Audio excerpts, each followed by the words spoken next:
Hello, everyone. I'm very you. Today we have a very special person and a wonderful.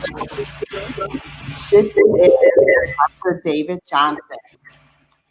Dr. David Johnson has been amazing. We have collaborated on multiple things, and he's just been just a wonderful person to collaborate with. And he is all-knowing when it comes to just being a social justice advocate. And so we always collaborate, and we have great discussion around advocacy. So welcome, Dr. Johnson. How are you doing? Oh, wonderful, Cassandra. Thank you for having me. You're a great collaborator, and I'm so glad we met. So let's dig and dive right into. So why are you here? Because I love your topic. Please tell me what you're going to talk about this time. Well, perhaps the most important thing to know is I am a social justice warrior. As I tell it, I'm a poor Black boy from the ghetto, and I am a beneficiary, a flourishing beneficiary of educational opportunity. So my personal mission is to ensure the educational opportunities I enjoyed as a young person are available to young people today. So as a result of that, I am a social justice warrior. I hurt to my heart when I see opportunities fading for young people, particularly young people of color or low income like me, poor Black, poor minority race people from the urban areas in our country. And I will do battle to ensure that they have opportunities. No, I love it. And, many of our teachers are social justice warriors. So I think you're speaking their language. So if you guys have any comments or any questions, like I said, Dr. Johnson is the person to ask. So we're going to go ahead and dive in. Dr. Johnson, tell us a little bit about what you've been studying, your research. Well, I'm going to put up my screen. Okay. And we'll talk a little bit about it. So you already know that I'm a social justice warrior. And my concern, or our concern today, is the digital divide in urban spaces. And of course, you know that urban is a colloquial term, or a nice term, instead of saying city dwellers, the people who could not escape to the suburbs. And until gentrification started, most of those people were low income or minority race persons. And again, I'm a social justice warrior, so I'm greatly concerned about those young people's progress in education. You'll note that the way I've set up this screen is status quo and then calls to action. If you know the term status quo, it speaks of where we are right now. And the truth is, the way the system is designed, it will keep us here. It will keep us right in this space, until we take some action. And that's why I've set up the slide as the status quo and then the calls to action. So without any further ado, Cassandra, if you have anything, let's get started. All right, I'm very excited. And like I said, many teachers, we live for this, right? We love to support our students and to advocate for our students, but we know there is being a gap, right? The divide, the gap between those who have access and just those who don't. So eventually, tell us a little bit more about your presentation on your screen. I'm really excited about it. Mm-hmm. Well, good. I'm glad you're excited, because I am too. Well, let me start here. So the homework gap, that is a term that has actually existed for a couple of decades. It has come to the fore now because of the pandemic and remote learning, sending students home to learn or to accomplish their lessons using computers. And even before the pandemic, the homework gap resulted in low student performance on standardized tests and on the SATs and ACTs. Has anyone experienced anything like that, or know of how the homework gap has affected students? Good question. That's a really good question, because I'm trying to think, even now, the ACT and SAT, some of them have been kind of canceled. Yeah, right. Exactly, because of the pandemic. But even before the pandemic, we had the homework gap, and it affected students' performance. Yeah, I hear you. I hear you. And make sure you guys post in the chat and affirm that what we say are saying, and then collaborate and come in and connect. So if you have any questions, now is the time to dive in. So go ahead. In fact, I welcome your questions and I welcome your input, especially if you can attest to the bullets that I have here. Shall I? Please share your screen, Dr. Johnson. Okay. Somehow that would be great to have up for a couple of seconds, and then we'll go ahead and dive right into that. Okay, okay, we're looking at my screen, right? No, you have to pull it up. It's not up. I'm so sorry. It's okay. I'm so sorry. I thought it was there. Sure. Like you said, the digital divide is one thing that I think all of us are just learning, especially from the rural and the urban, how students are struggling to just get access to curriculum. So definitely we're going to talk more about that. Good. Are we ready for the next one? Yes, we are. Go ahead. All right. 30% of U.S. public school students lack an internet connection or home device that is appropriate for distance learning. And many times if they do have access, meaning that their area is served by internet providers, the costs for the services are prohibitive. So even if it's there, they can't afford to get it. Now, there's a key word there, appropriate. In my reading and my research in preparation for tonight's presentation, what I found was that minority race people, Blacks, Latinx, Native Americans have access to smartphones. And there is a greater representation of smartphones among minority race people and low income people than there are among the well-to-do. But is a cell phone or is a smartphone appropriate for distance learning?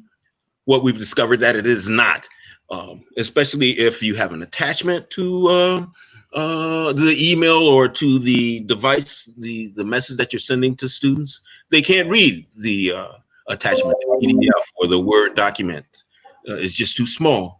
Yeah. So it's not necessarily appropriate for distance learning. And then I mentioned too that even if they live in an area where there is access to the internet, it's cost prohibitive.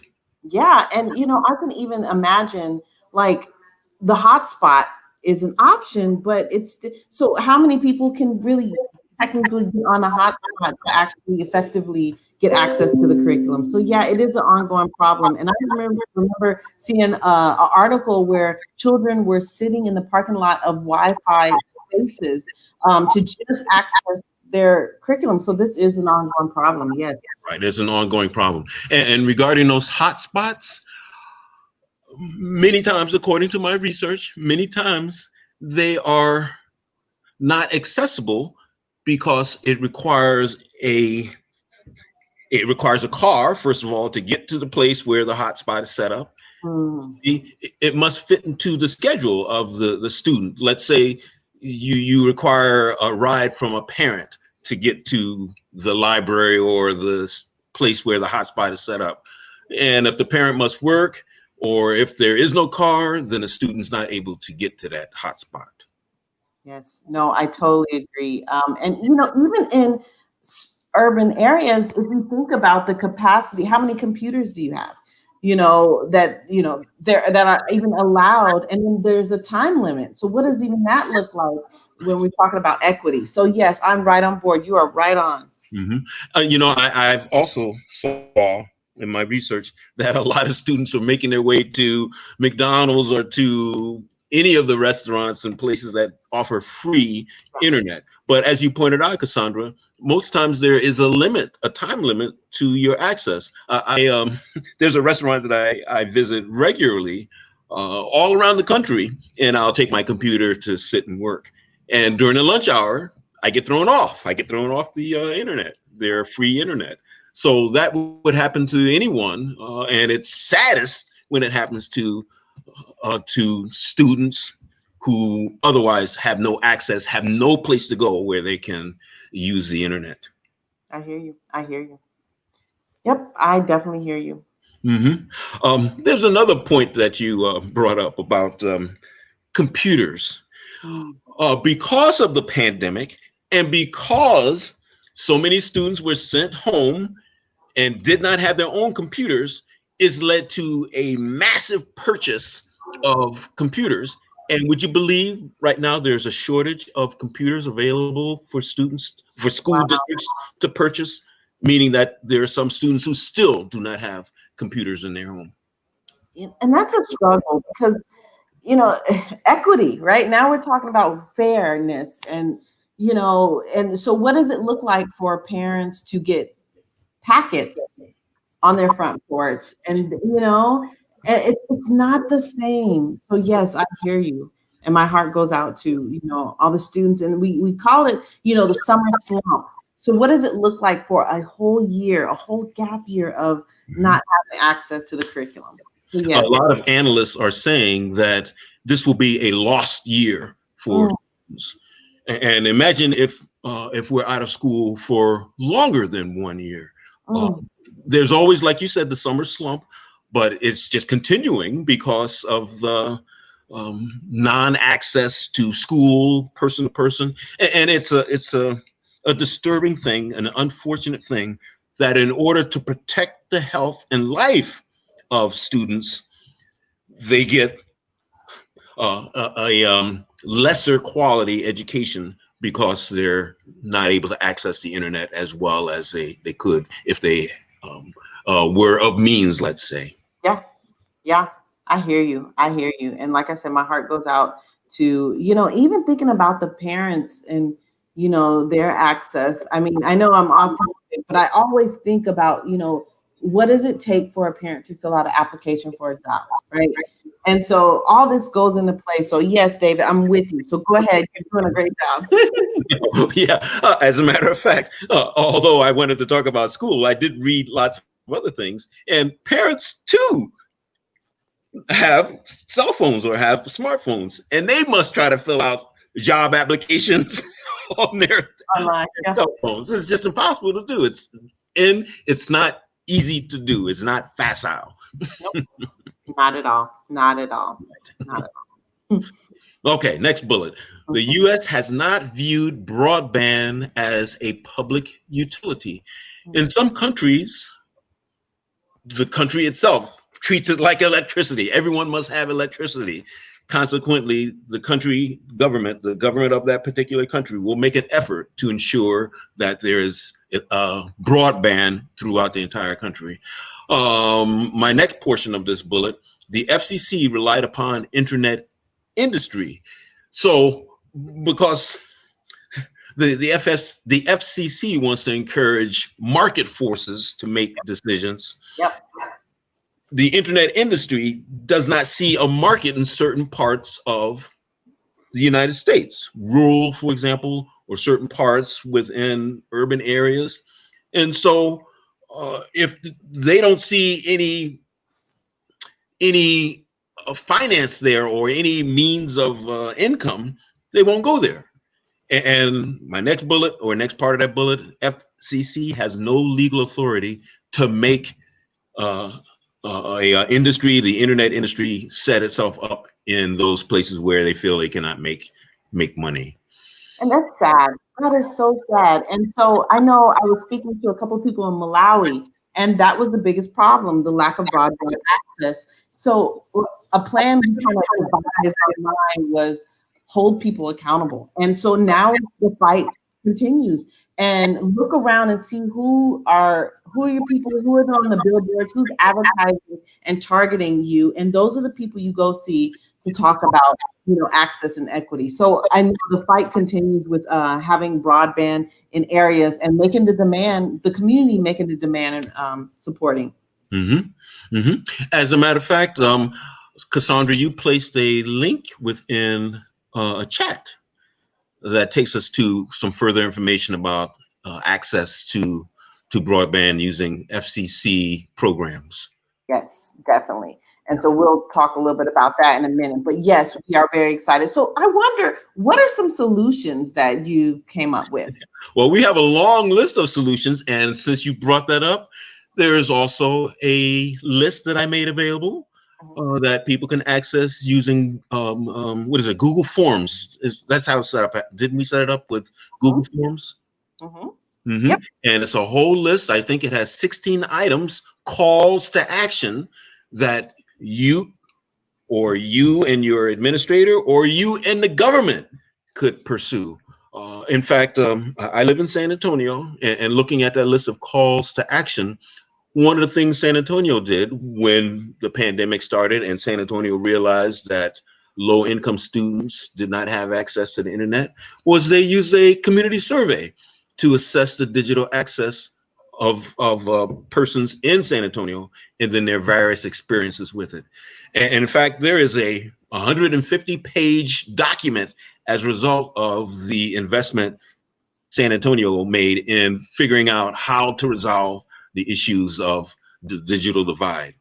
And it all begins with a survey to figure out what people need and what their different experiences are, and also to do comparisons to see how one area might have access and another area does not have access, and then to point all of the resources toward the areas that need access to broadband internet.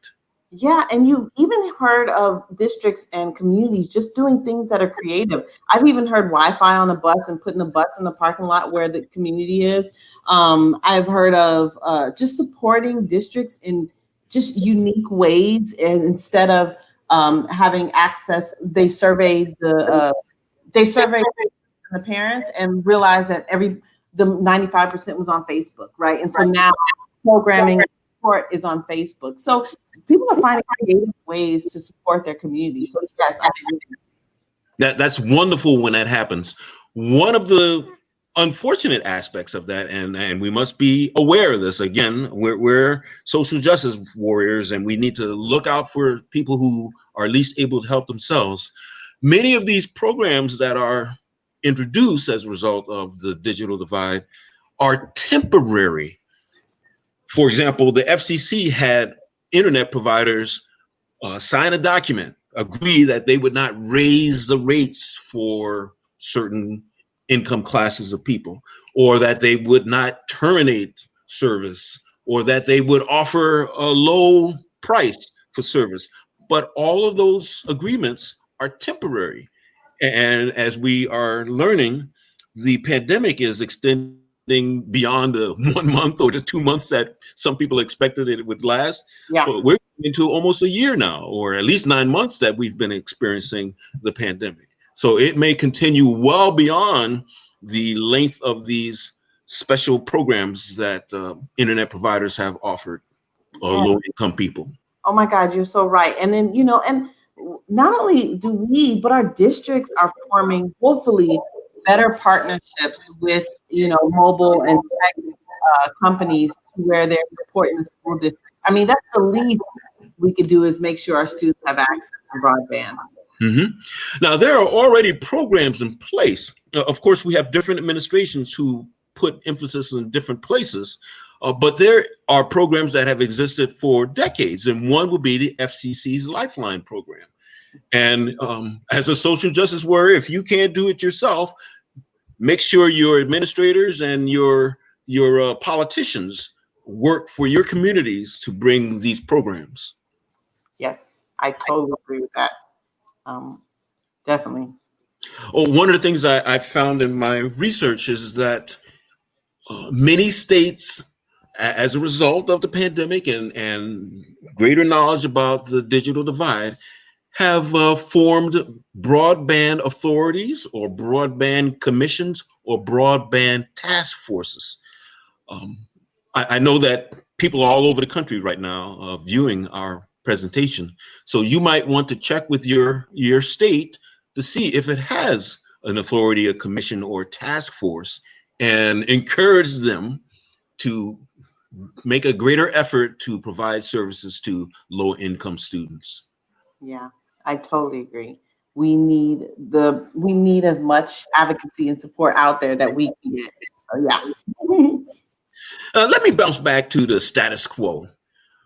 If I may, it's illegal or difficult for cities to build internet networks due largely to internet company lobbying. Now, I find that contradictory when internet providers say, ooh, there's no money in this area, so we're not going to invest in it. Yet, some internet providers and some states will not permit or prohibit or block cities from offering internet on their own. I heard a story just recently about how a small city that was not lucrative or would not have been lucrative for a private internet provider fought all the way up through the court system to finally bring broadband internet to their community. That's unfortunate. That makes me sad. Yeah. But the fight, we have to do something, right? Would you like to think of some other calls? Say it again, David. I think we lost you. So other than that, I definitely think that, the digital divide and broadband has been a struggle for us all. And we're starting to see movement, but not fast enough. A lot of our students are still struggling. Like I said, if you have any questions, now's the time to put your questions in there. But our students need help and need all the help they can. Are you witnessing and are you seeing the divide happen, or are you just trying to figure it out? And so what we see is our teachers are trying to figure out. They're trying to do the best they can with the resources they can, because we're also starting to see teachers without access to technology. And that is a struggle, or teachers not having the means to be able to afford the technology to support their classroom. I remember working with a teacher last year, and she just struggled to even keep her Wi-Fi going to deliver an effective lesson. And so I definitely think things have got to change. We have got to make a major transformation to move into the right direction. So we have Dr. Johnson back. And so is there anything else you would like to say to be able to support our students in this just transformation of learning? And, and I kind of feel like we are with them. And what are some of the advocacies? What are some of the things that we have to do to make a change? Mm-hmm. Well, let me remind the group that we do have a list of all the kinds of actions you could take, and Cassandra has made that list available to you. So make sure you follow the link and get the list of all the calls to action that you can accomplish to ensure that your students have an opportunity to succeed using the internet, and that we will somehow close the digital divide. I totally agree. Are there any last ideas or things we should look forward to, or future projections you have, Dr. Johnson, for us, and even just thinking about like the next steps, or what do we do next? Mm-hmm. There are lots of nonprofits that are aware of the digital divide, and we can form partnerships with them. That list, again, is in the materials that would be available or at the end of the link that Cassandra has placed in the chat room. Mm-hmm. Yeah. I remember, I guess last but not least, there was something called like digital libraries. So many companies were really supporting these libraries, but these libraries were not only filled with technology, but they were like hubs for students, teachers, parents, families alike to not only just dive into technology, but just learn from each other. Mm-hmm. So I think that is another option as well. Oh, you just reminded me that even if young people have access to the internet, they might not have the skills. In fact, that's part of the digital divide, whether the student has the skills, knows how to use a computer, and then even whether the parent has the skills to navigate the internet or use computers to access learning materials. No, I agree. I think it was a guy's research. I can't even think of his name, but he was at Michigan. And one of the things he said is, who helps you when you don't know? Yeah. And he went through this trajectory, and he said, first you go to your mother, then you go to your father, then eventually you stop asking, right? Or who knows about technology in the home and can support you when troubleshooting. Mm-hmm. And so now the teachers are not just doing the uploading of assignments, but they're also teaching the teachers, teaching the parents, and whoever else has access to their content. So yeah. Mm-hmm. In fact, I saw that there are many schools that have set up hotlines that parents can call when they need assistance with their children's internet lessons. And also some companies such as Microsoft have posted how-tos in YouTube, or you can access various printout materials that these Google and Microsoft both have materials that parents can use to help their children have access to the internet. Okay. Well, I guess that wraps us up. I'm very excited. Like I said, I love Dr. Johnson. He has been an amazing advocate, and we know he will continue to fight for our. No, Cassandra, you are the best. You are the best. You're a great buddy, and I'm so glad that I met you. All right. Well, that wraps it up. So, like I said, the information is in the chat. Dr. Johnson is always here to support you, and talk to you guys later. Good night. Thank you for having me.